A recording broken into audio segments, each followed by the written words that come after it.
Good morning, everyone.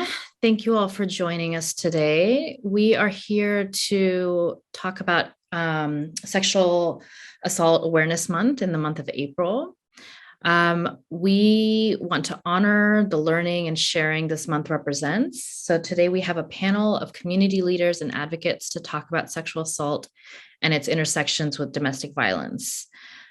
We would like to explore the barriers to prevention and providing meaningful resources for survivors. And I would like to start off by taking a minute to introduce our speakers today. Jizelle Ray Curameng is the program manager for the Affirming, Believing, and Centering Survivors program at BAWAR. Thank you, Jizelle. Orchid Pusey is the executive director of Asian Women's Shelter, where she has worked for the last 20 years. Thank you for joining us, Orchid. Leah is a community healer and Oakland native who recently joined BAWAR as the executive director. Thanks for taking that on, Leah. Kanoa Arteaga is a Mahu trans consultant and the director of the microgrants program at Trans Lifeline. He also runs the public education project Abundant Masculinities. And Shailaja is the executive director of Narika and a passionate advocate for change at the grassroots level. Thank you all so much for joining us today. So let me start off with our first question towards Jizelle. Jizelle, I'd love to start off by inviting you to just create some context for us and share what is sexual assault and how is it defined? Yes, so sexual assault is any form of unwanted contact or behavior that occurs without explicit consent. So some examples can be rape or attempted rape. It can also include any form of unwanted touching. And also another example is forcing someone to perform sexual acts. And so with these examples, there is not affirmative consent involved, and affirmative consent is an agreement between people, which is always freely given. So that means there's no pressure or force involved. And also that consent can be withdrawn. It's reversible at any time. So if those factors don't tie in, that means that sexual assault may be occurring. And whenever survivors share with us about their story, we recognize that it's their own experience and they define their own definitions with that. And so we understand that it's never the survivor's fault because victim blaming can be very common when it comes to sexual assault and rape culture. And also we also recognize this pattern that sexual assault can happen to anyone, but we do notice there's specific patterns among groups and communities. Do you want to expand on those specific communities and groups? Yes, so some patterns that align with communities and groups is that sexual assault occurs commonly or more commonly among women, and it also occurs more commonly among the LGBTQ community. Also, the group of children, so from ages of like 5 to 17, experience child sexual abuse as well. Got it. Thank you. Leah, what are some common themes you are seeing in the community right now? Yeah, thank you for asking. Just to piggyback on what Jizelle's saying, in terms of communities that have been minoritized or marginalized, oftentimes when people don't have active consent in other parts of their life, they become more vulnerable to people who would want to perpetrate violence. So in communities that have been systemically oppressed in the United States and other areas, we see more of that. We see more sexual violence. Violence is a tool of war. It is a tool of control. And so it's not about sex as we know it. It is about control and violence. And so we see that in communities of color. We see that in people of the global majority. We see that with Indigenous community, that folks who have less access to resources and their own empowerment are also targeted for violence. So it's not something that they're doing, it's something that is being done to their communities for reasons of control or just ongoing white supremacy or legacies of those practices. So it's something that we see more in our communities, and it sometimes feels like it's something that we're doing. And in fact, it's something that is happening as part of a larger system.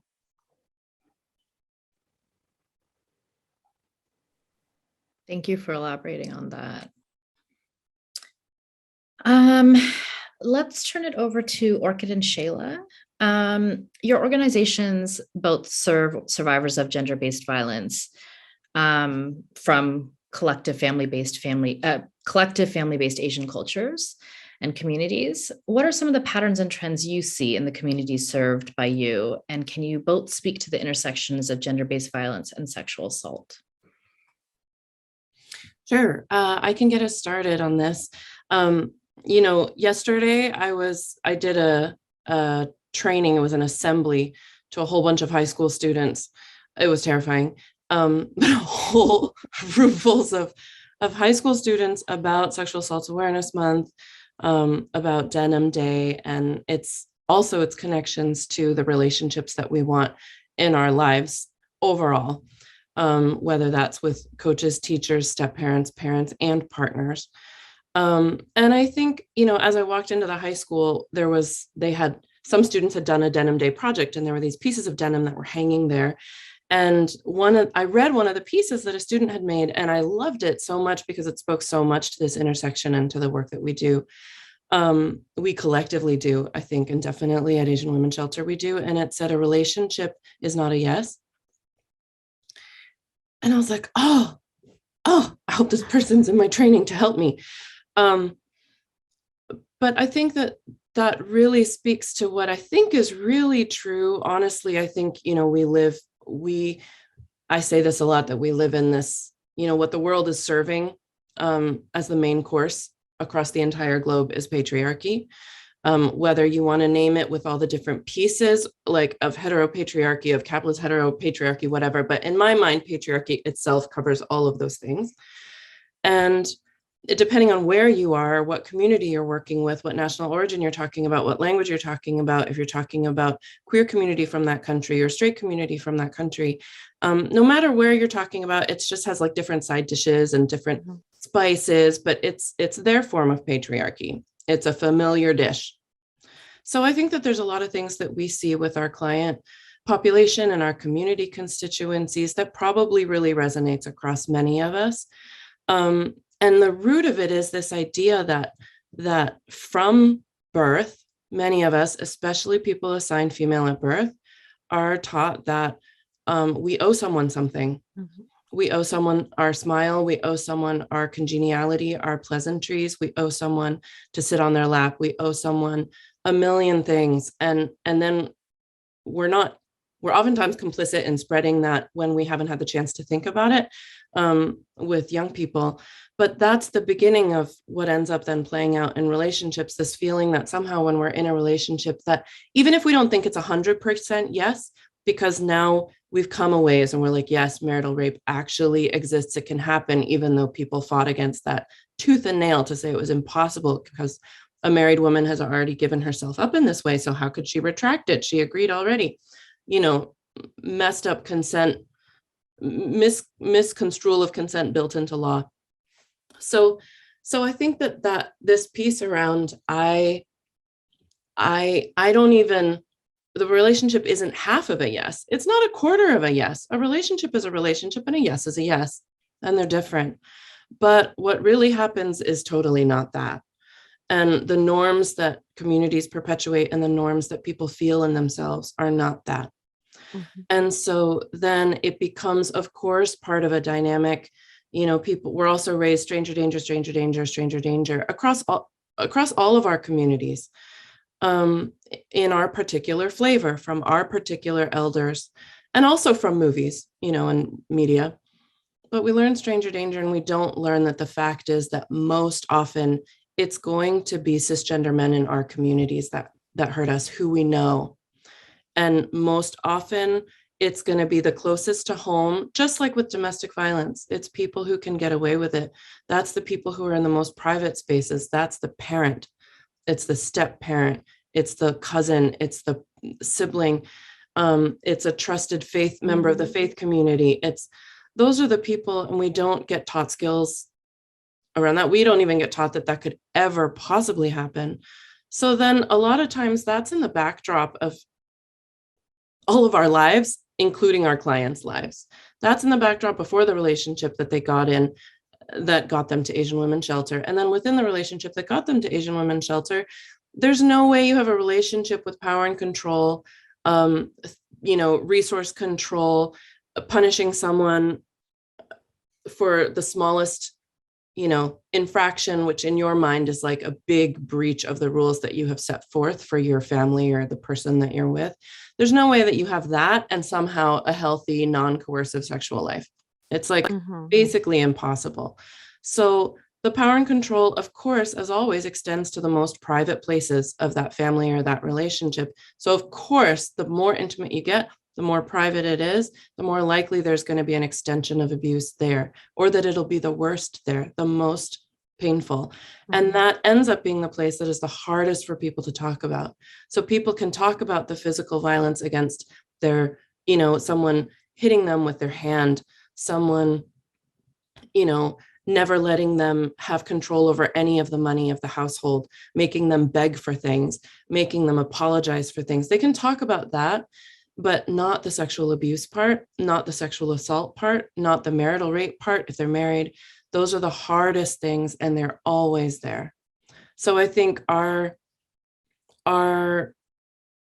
job is to somehow make the environment where that person can make a choice. They don't have to share with us. Nobody has to share anything ever, but they should have the choice of whether or not they want to share. And we have to make the environment that's literally the opposite of the rest of the world, where it's okay to share. Not only that it's okay to reveal this great shame, but that there's people here who will reinforce for you that the way that you feel is the result of social orchestration against us, not because you did anything wrong.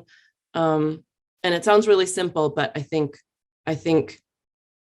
the orchestration is so deep that even we in the movement, in the field, still, when something bad happens to you, you feel terrible. You're not just immediately up in arms, raging injustice, whatever. And like, my community is going to support me no matter what when I go public about this. No, you don't feel that way. And instead, everything around us suffers until we have the support. So, I think that the support that we're all giving at the intersection of sexual assault, sexual harassment, sexual abuse, and intimate partner violence is really critical, really hard to work on. And we have a long way to go with it. But that doesn't mean everywhere we've come from is terrible. We just have a long way to go still. Yeah. Everything Orchid said. Just I agree, Orchid. You covered everything.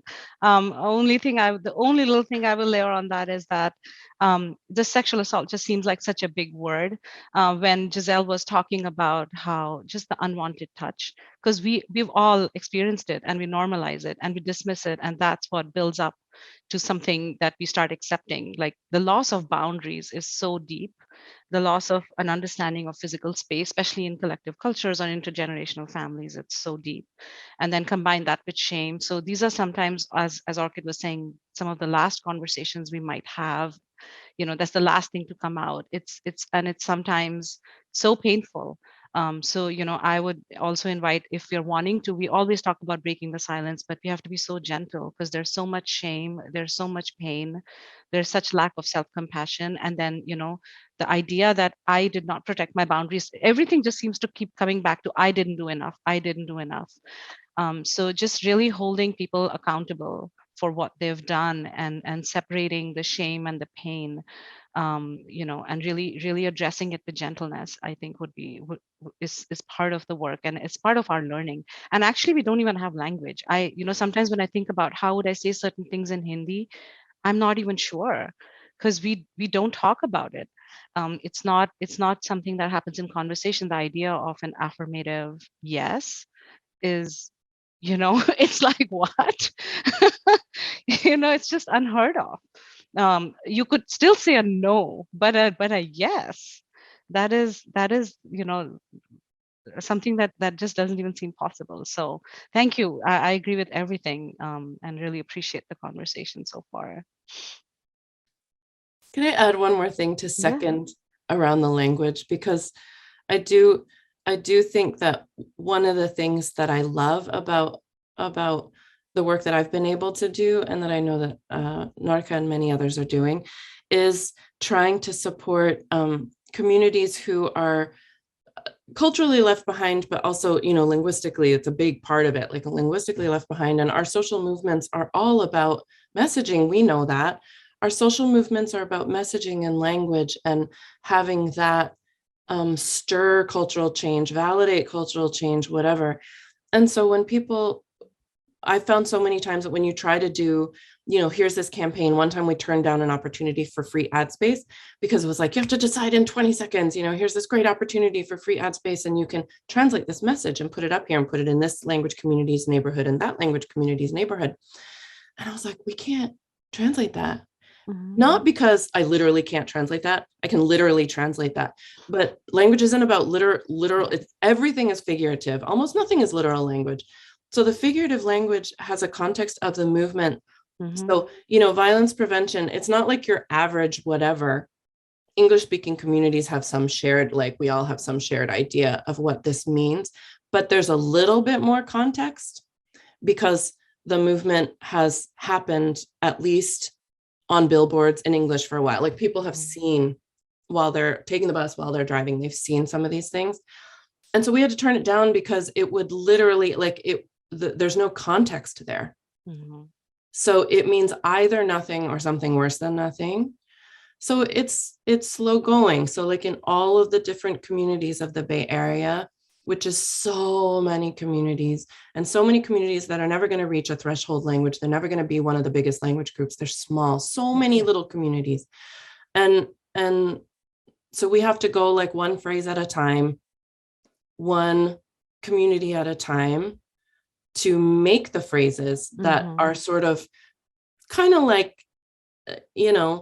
old school phrases in some of the English parts of our movement. Not that we don't need to expand on them and make them mean something to people, but at least it's like basically understandable. So anyway, I really, really am grateful that you brought that part up.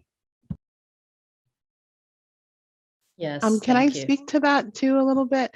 I think that's definitely how I feel about the word rape. In terms of like one of the things that we're working on at BAWAR is helping people to understand that we serve everyone, and you don't have to identify as someone who has been raped to receive services. You don't have to disclose anything, to Orchid's point. And so I think that's something that when we have orgs that have names like that, which all of them did, until very recently, it was like you have to identify with this population in order to receive services. And so, we can think of all the people who are not going to do that, who have no interest in reporting a crime, who just want help, or just want to be able to talk about it or to be believed, right? And so, who kind of gets pushed out of that? And I think, at least for the Black community, because we have a long history of, like the someone called rape, and not being used in Jim Crow era and Reconstruction. And so it's not something that Black women necessarily have access to because it's seen as like a betrayal or, some sort of like object of oppression, even if it's true. And so it's like, well, that's off the table. So how do I talk about what happened to me without utilizing things that have been used to damage my community, and lies that have been told, or people who have been mischaracterized? And so I think it narrows the scope, even in English, of what's available to us. And people don't want to say that they've been assaulted, and that may not be how they saw it, right? So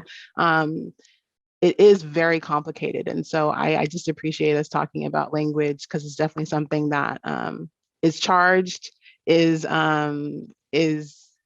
everything has a weight, right? And so some things have more weight than others. And it means that we don't all have equal access to language, and we can't just use words based on definitions. They come into a cultural context. And so I'm excited to always be in conversation with community about that. Like, okay, so if it's not this, which we all agree it's not, then what is it, right? And we were talking about that even in our communities. We have a program that serves Latina and Indigenous community and is primarily Spanish speaking. My toddler is sneezing, bless you. And it's like, someone might say they had like a rough date, or they had like, or it wasn't that fun, but they're not necessarily going to say I was assaulted, especially if that's often how people end up in relationships, is that there is a violation, and our communities tell us that if you've been violated, then you're no longer like a free agent, basically. And so you end up staying with the person who harmed you because that feels like your only option. And so no one's going to say that's, my marriage started with a sexual assault. Well, actually people do say that, but it's not something you hear very commonly. And so if we characterize it that way, then we silence lots of people who don't feel like that's their experience and don't want to identify that way, or perhaps harm their families or create distance with people who might be their only support system. Yeah. Can I just have to take a second. I know we have to move forward with the conversation, but I just want to say, just thinking about language, the way it is even conveyed, like sometimes in our culture, we will talk about it as the family lost their honor. It's not, there's not even a recognition that the individual lost their space, their safety, their health, their whatever. The family lost the honor. And so now you imagine what the patriarchy is telling you. You are the vessel that has to be protected, kept, maybe given from one family to the other, and you are the person that keeps everybody's honor. So now you're an object. It was, some of the most, there's a very famous feminist in India, Kamala Basin, whose most famous quote is, "Who asked you to keep your honor in my vagina?" Like that's not what. So it's, and just even saying that is so hard. So many times in a community or in a conversation. So just wanted to say that yes to language, yes to context, and yes to the beliefs and practices that that invites and encourages, and how somebody is objectified. It's got, even your own violation has nothing to do with you. It has to do what the impact is on someone else. So how much more could you marginalize or minimize someone? So Sabeen, all yours. I won't say any more. I mean, this is all great. So thank you all for chiming in. But let me move towards Kanoa. Kanoa, I'm curious to hear how some of the trends we've been discussing may vary or be unique to the LGBTQ plus community. Yeah, I mean, it's a massive conversation that we're only going to be able to scratch the surface of here in this space. I think there's the compounded like stigma of like the homophobia and transphobia that queer and trans people face in the world, and how that impacts like our openness and our willingness to self-report, or to even admit to ourselves that something wrong might have happened to us, right? I think of, statistically, right, we are more likely to be victims of sexual assault, but culturally, socially, both between the messages that we get from the media and from our communities and from our family systems, and the silence that pervades sexual assault, it's really hard to believe that that's true, right? What we are more likely to see is that we are portrayed as either perpetrators or people for whom this just really doesn't happen, and that can work so effectively to keep people silenced, right? I think, from myself, as someone who was assigned female at birth, someone who is the survivor of sexual assault,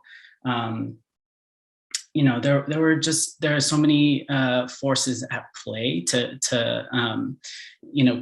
keep my story and my experience trapped within myself and within my body, and almost to like weaponize it against myself. And it's taken many years of lots of therapy and lots of community care to get to a place where I can even utter these words out loud and know that, and to build up a community of people around me who see me fully, right? And when I think of my community who is like, who are also survivors, and thinking about like all of the strength it takes to not only take yourself to a provider to self-report, but then to also take on the task of maybe having to educate that provider about the experiences of queer and trans people, just to be seen, right? Like just having to explain, that yes, it was my girlfriend who abused me, right? Or yes, it was my partner who, and yes, and this is what a domestic partnership is, or this is what our relationship looks like, and just all of that labor that goes into just being seen. It's really understandable why queer and trans communities are likely underreporting when it comes to sexual assault, right? I think for me, like as like a trans masculine person, what I'm really interested in is really honing in on the very like unique role that patriarchy plays in sexual assault and uplifting and upholding sexual assault. I think, I just really, my mind goes to, 12 and 13-year-old trans boys who are just like coming into the world and building their sense of their own inherent sense of like masculinity around a model that is not good, right? Like the architects of patriarchy are cisgender men in this country, white cisgender men. And that is a terrible model for trans masculine people, right? It is a model that inherently alienates us from ourselves, right? It alienates us from our own emotional inner world, and makes us less human. And those are the very things that patriarchy relies on in order to make people agents of violence, right? If you are inherently less human, if you see the people that you interact with as less human, then it is that much easier to enact violence. And so for, if we think of masculinity as a pyramid, right? Cisgender men are really competing with one another to get to the top. And trans men are here at the bottom, just fighting to be seen as part of the pyramid, right? And so what ends up happening is, even if we get invited into some of the worst parts of the pyramid being masculinity, it still feels gender affirming, right? So, and if some of those worst parts are things like locker room talk, catcalling, sexual assault and violence, it's really hard to convince trans masculine folks and trans men that it's not worth the price of admission, right? That if the price of admission is becoming a person who sees violence as an inherent part of our gender identity, then it's not worth it, right? That's really hard to get people to realize. And I think about, the parallel between, as like a API person, whenever there's like over the past like year, there's been, a surge in Asian hate crimes, right? And we see that the way that the police have been weaponized against communities in the name of making Asian communities more safe, right? This is when we see Asian communities saying, we need more police on the subway, we need more police in our communities. And I think one of the things that I really need to hear my people say this year is, it's not worth the price, right? If the price of keeping us safe is the risk that one of our Black neighbors might die, then it's not worth it, right? And so I need to hear also trans masculine and trans men say the same thing. If the price of admission is becoming someone who sees violence as an inherent part of the gender identity, then it's not worth the price of admission, and we need to reimagine something completely different. I think it's incredibly complex, and I think that we could talk for an entire afternoon about all of the complexities there. And, you know, just hearing y'all talk about, you know, the role of language, it makes me think about like the role of like our ability to hear language when it changes, right? Our ability to accept and embrace language when it changes, the very like liberatory nature of the fact that language can change. But also our complete inability to hear it and to accept it, right? And we don't have the ears for it yet. And I think that's maybe also another side of the coin that we need to work on within queer and trans communities is being able to hear a red flag when we hear it, right? Being able, you know, developing these lenses around being able to more compassionately hear that, you know, someone in our community might be in trouble, and understanding our role is not to fix, right? Our role is really just to see and to affirm and to validate someone's experience. So yeah, those are the things that come to mind for me. I'm curious if anybody else has other thoughts though. Thank you so much. I feel like Shayla, I'm like everything Kanoa just said. And I think so at Asian Women's Shelter, you know, we have a queer Arab program, queer and trans Arab program, and queer and trans Asian program, and it has services component, it has prevention, education components. And I think that one of the again strengths to come out of hardship that I've seen is this ability for a lot of strong, you know, multiracial allegiance building, because people have lost so much faith in their community of origin. Mm-hmm. So because it's like, so it's even more when I think about that, like the community to build, the community that could come together to build a new, different pyramid, like is it's like that community is a place of hope and richness. And sometimes the rejection by community of origin that is so prevalent in so many, like almost all of our queer communities at AWS, that rejection is such that like that particular pyramid, only that particular pyramid, people don't want entrance to, because it's so impossible. It's like not even in the realm. So sometimes I think, oh, you know, how can we harness that, like the pain of that rejection from, you know, that makes you not able to go to any service agency, like unless the service agency, maybe community-based org, whatever, that is supposed to serve your community, unless that community actually specifically has a queer program, nobody's going to go there. That's the last place they're going to go. They're going to go to like a white service program before they go to their own community program, where the pain is so much worse.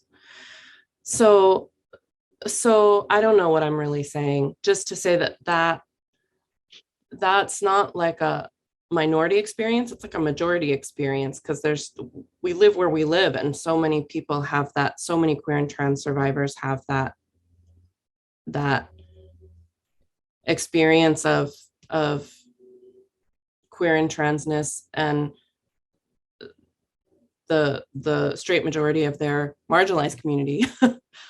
And that totally factors into when people can tell us about what they've gone through. Mm-hmm. And I think that the thing that I feel happy about is that I think when we do have spaces that are culturally affirming, queer affirming, gender affirming, like everything affirming, then when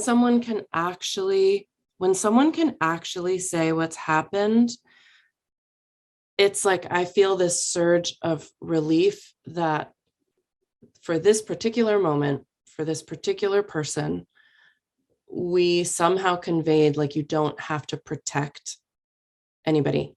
Mm-hmm. Like, put down the burden of protection, because everybody feels like they got to protect their whole community from everything that's ever happened to their community and everything that's happening now to their community. And just like many of you have said, there's like, when are you just you and deserving. You don't have to protect queerness. You don't have to protect transness. You don't have to protect immigrantness. You don't have to protect Blackness. You don't have to protect any of it. That's when I feel like, oh, we did it once, not forever, just this one moment, and maybe we'll be able to do it again. Yeah. Beautifully said. Beautifully said. So true. Thank you all so much for this rich discussion. I would like for us to close out by talking about how we can better create better education, awareness, prevention. And I'm curious what is top of mind for you all in regards to how we can serve our communities better.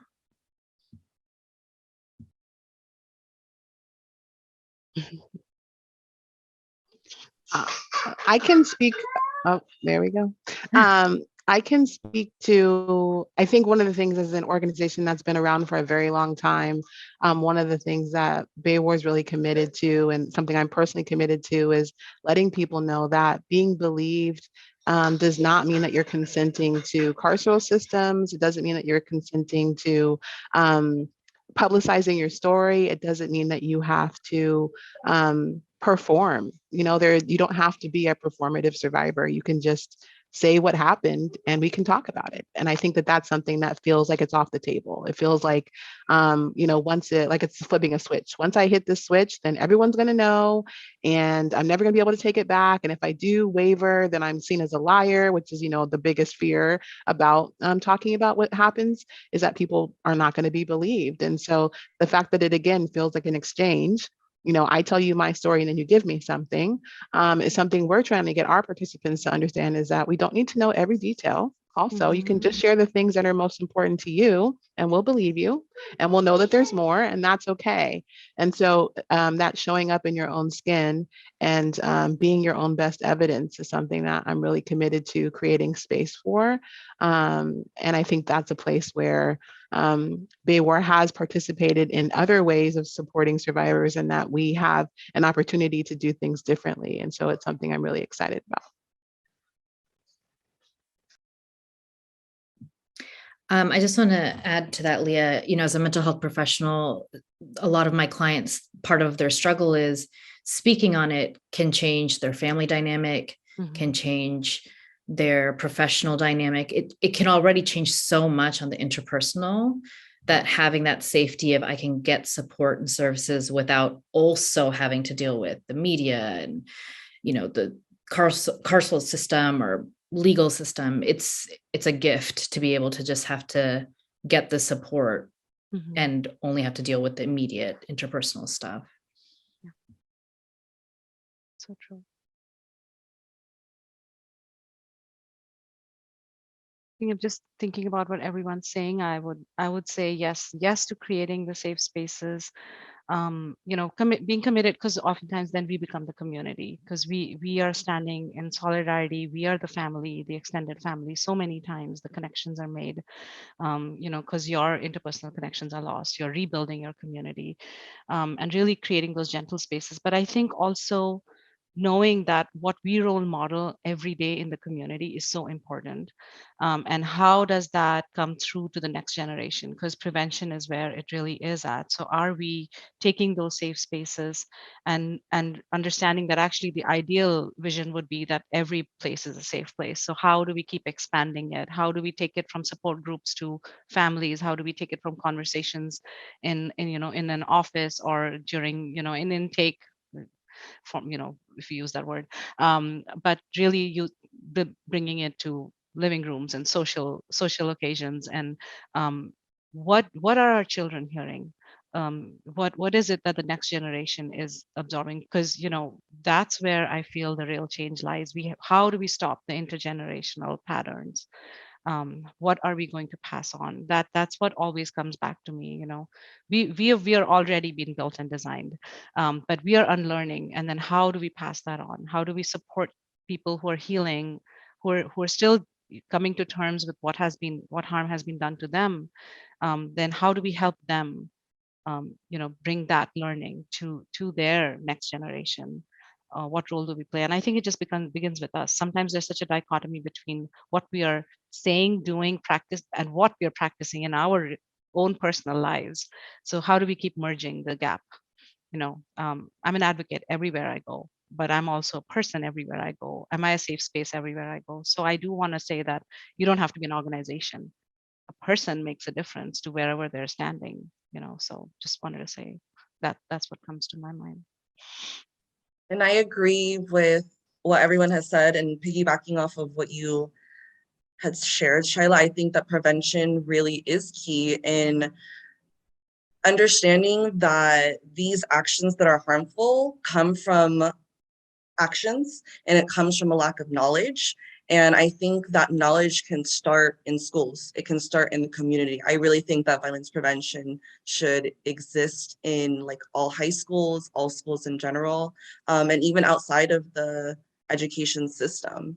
Consent should be taught in more than just sex, and really just in daily interaction.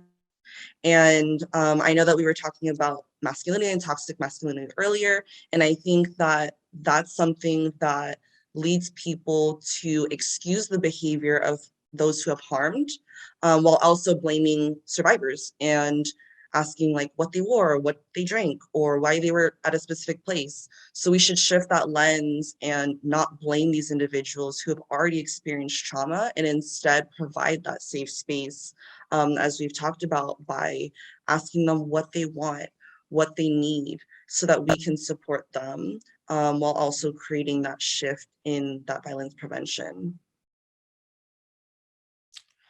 Yeah, I'll add that I really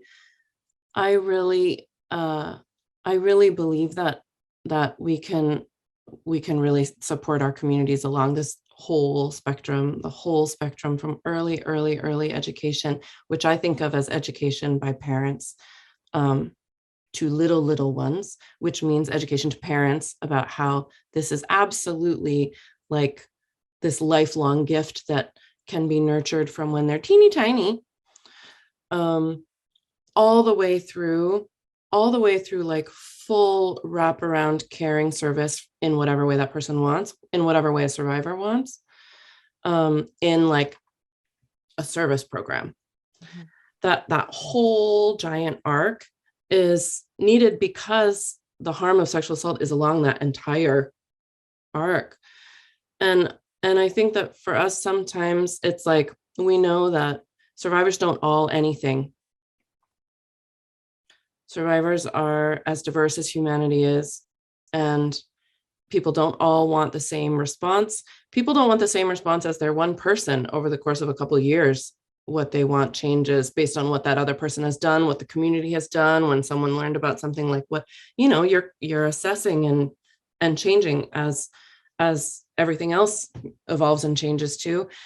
And so I think that for advocates, or I'll just give a sort of service organization perspective to the question, that I think what's hard is that we want to know what someone's options are. We want to be more clear about what those options are, because when you're not in a state of trauma, you can keep it clear.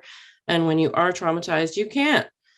And sometimes just really having someone who has the staff time, like having the money for the people, and for their healthcare, and for their benefits, that is needed. That is actually part of the solution, is money. And I know we're always like scrappy, and we're like, culture can change without this, and we don't need to be in the nonprofit industrial, blah, blah, blah, blah. But I don't agree. I think that we need a society where you can have a career in this, where you can actually survive as someone who can pay their rent, who can maybe even buy a home, who could choose to reproduce, and like be able to stay in this work because there's money in it. Otherwise, I don't think it can all be unfunded. I know I might not be, people have different thoughts on this. So I think that having people who can really be there with somebody, so that we can say, I'm here with you. I can't fix everything. My job is not to fix everything, but I can be here with you. I can fix some of the aloneness for this particular period of time. And if I can fix some of that aloneness, I need time to be able to do that. And depending on what somebody wants, that can be a long amount of time.